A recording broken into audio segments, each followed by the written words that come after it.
So the fight over Senate filibuster rules is escalating, with President Biden indicating that he supports making changes to the procedural tactic. In an interview with ABC News, the president called on the Senate to return to what is called the talking filibuster, when opponents of legislation are required to take the floor to make their case.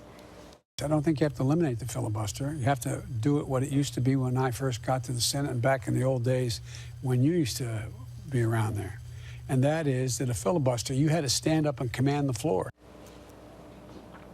Now, the shift falls short of some Democrats' call to get rid of the procedure altogether, but would make it harder for Republicans to sustain their opposition. So for more on this, let's bring in Ed O'Keefe. He's in Wilmington, Delaware.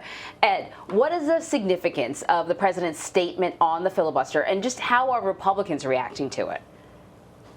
Well, we'll see, Anne-Marie. I mean, ultimately, the only opinions that matter are those of the 100 people in the Senate. But what he's doing there is, in essence, endorsing something that has picked up steam in the last few days with a number of Democratic senators saying, okay, if we can't get rid of the filibuster overall, let's at least refine the rules and go back to, as he said there, the way it used to be, that a senator would have to stand there in the chamber for however long he decides to, or she decides to discuss their objections to the legislation up for consideration.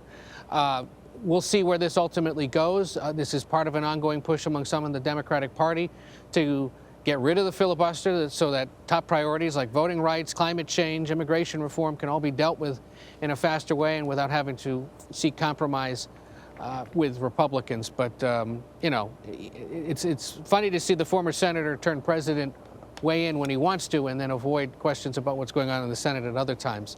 But it seems now he knows that there might be a middle ground on this, and so he's pushing for this idea. Yeah, Ed, just for our audience who, you know, oftentimes they hear Senate filibuster, you know, supermajority, and they struggle to understand exactly what's at stake here.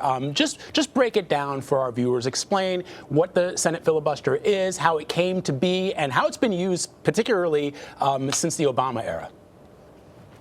How much time do we have left? No, I mean, in this case, look, it is one of those things that makes the Senate what it is, the place that sort of requires more strenuous, more thoughtful debate.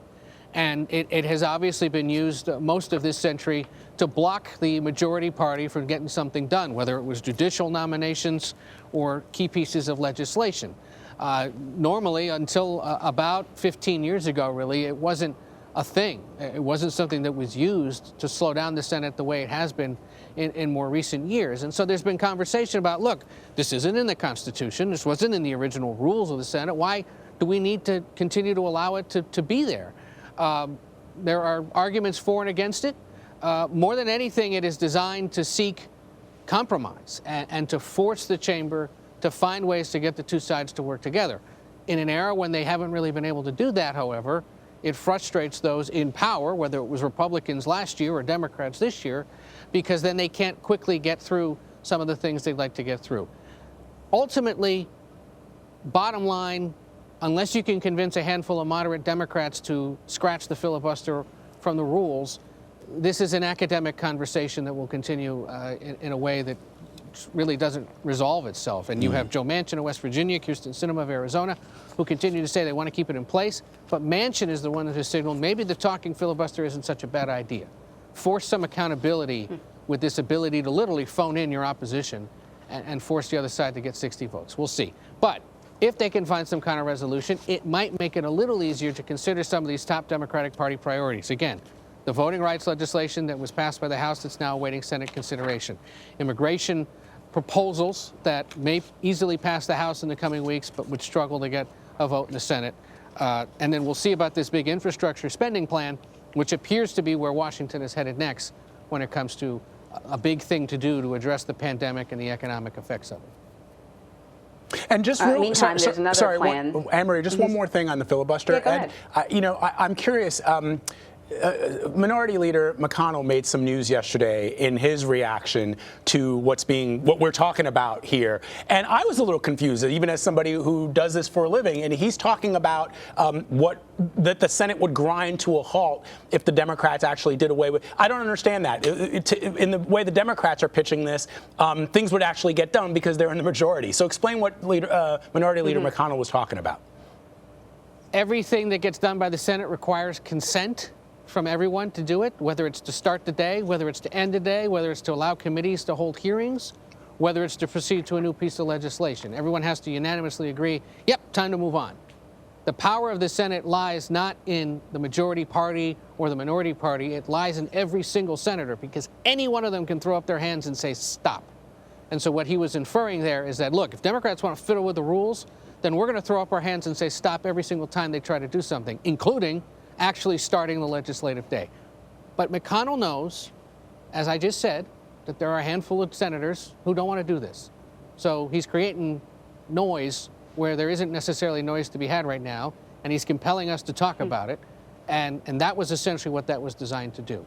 This is a dead issue, or it was until yesterday again, when he brought it up, because even he pointed out a few weeks ago when they were finalizing the rules for the new Senate under Democratic control that these two senators had already said, to us, the filibuster debate is moot. What's sparked it again recently is that Manchin had signaled, hey, maybe I'm open to this idea of a talking filibuster.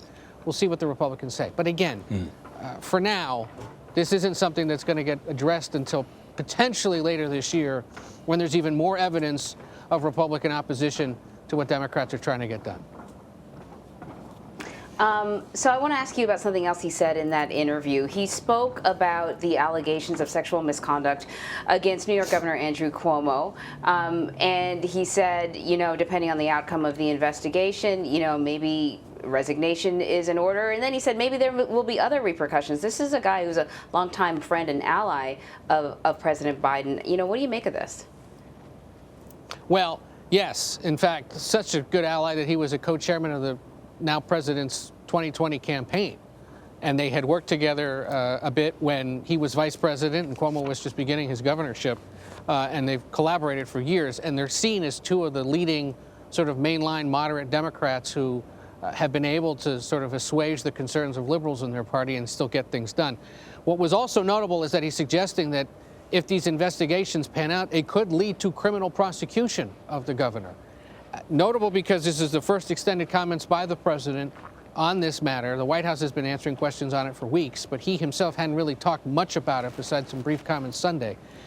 And the fact that he knows that this could go to prosecution and is openly talking about it is also notable because, remember, as a senator, he was one of those that put together the Violence Against Women Act that lays out so many of the laws that redefined workplace discrimination, sexual harassment concerns. And his talk about, you know, women need to be able to make these allegations, they deserve to be heard and investigated credibly to make sure that they're valid, all is rooted in the work that he did in the 90s and continues to push for at a time when the House is actually trying to reauthorize the Violence Against Women Act. So, you know, everyone in the Democratic Party at this point has essentially put Andrew Cuomo in a box over here in the corner and said, you should go or you sort this out, but you're on your own, basically. The thing is, Andrew Cuomo knows that Virginia Governor Ralph Northam, Bill Clinton, plenty of other people have weathered these kinds of issues and been able to serve out their term. And for now, at least, that's what he's banking on doing. Yeah, except that, Ed, you know, he has, we've got like 30 seconds, but he's got this other issue, which is the allegations into and the investigation into the deaths that occurred in nursing homes and the allegations that the governor may have attempted to cover that up. And it's interesting that a lot of Democrats have been sort of silent about that aspect of what's going on with the governor and have chosen instead to focus on the inappropriate sexual allegations. All right, Ed, thanks very much. Thank you.